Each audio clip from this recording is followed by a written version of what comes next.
સાવરકુંડલામાં કોંગ્રેસ દ્વારા સ્નેહ સંવાદ કાર્યક્રમ યોજાયો હતો, જેમાં થોડા દિવસ પહેલા કલોલના ધારાસભ્ય ફતેહસિંહ ચૌહાણે જલારામ બાપા વિરુદ્ધ ટિપ્પણી કરી હતી, જેને લઈને પ્રતાપ દુધાતે ઝાટકણી કરી હતી. તો બીજી બાજુ કોંગ્રેસ દ્વારા વિરોધ પ્રદર્શન કરવામાં આવ્યો હતો. ઘરેથી બહાર કાઢી અને દબોચી લેવામાં આવે છે. ત્યારે અમરેલી ખાતે રાજકમલ ચોકમાં રાહુલ ગાંધીના પુતળાનું દહન કરવામાં આવ્યું હતું અને પોલીસ મૂક પ્રેક્ષક બનીને જોઈ રહી હતી. ત્યારે પૂર્વ ધારાસભ્ય અને જિલ્લા કોંગ્રેસના પ્રમુખ પ્રતાપ દુધાતે શું કીધું, આવો સાંભળીએ.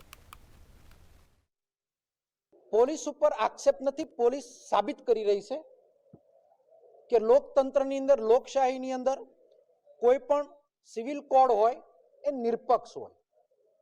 કોંગ્રેસ કાર્યકર્તાઓ કોઈ વિરોધ કરવા નીકળે તો એને ઘરમાંથી દબોચી લેવામાં આવે, ખાખી વર્દીનો ગેરઉપયોગ કરવામાં આવે.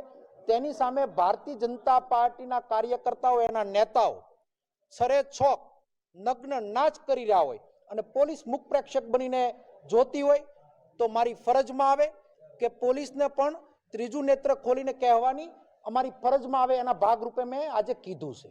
ગુજરાતની અંદર જેના સન્માન ભગવાનથી કમ ન ગણી શકાય એવા જલારામ બાપાનું અપમાન કરતા હોય. 2 દિવસ પહેલા અહીંયા જલારામ બાપાના અપમાન બદલ બધા જ ભેગા મળીને આખા સમાજના મહાજન સમાજે આવેદન આપ્યું. તો ભારતીય જનતા પાર્ટીનું પેટમાં તેલ પણ હલતું નથી અને કઈ અસર પણ થતી નથી. શું કામ?